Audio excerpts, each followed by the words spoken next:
Hi everyone, welcome back to our channel. Today, we're going to have a great time coloring Jeff from Oddbods.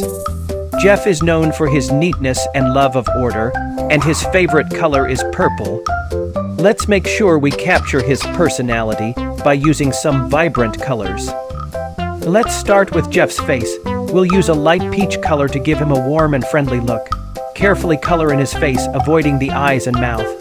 Make sure to get a smooth, even coat so Jeff looks his best.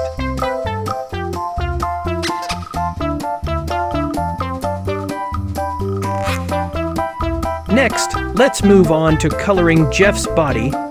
Jeff wears a lovely purple shirt, which really shows off his love for keeping things orderly. Let's fill in his body with a bright and beautiful purple. Use steady strokes to fill in the color evenly, making sure we cover all the areas.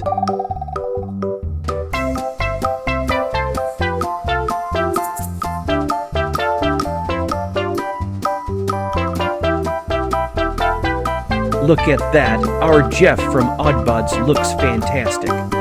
The light peach for his face and the vibrant purple for his body really bring out his character. Great job on the coloring, everyone. You've really brought Jeff to life with your amazing skills. Thanks for coloring with me today. Don't forget to subscribe.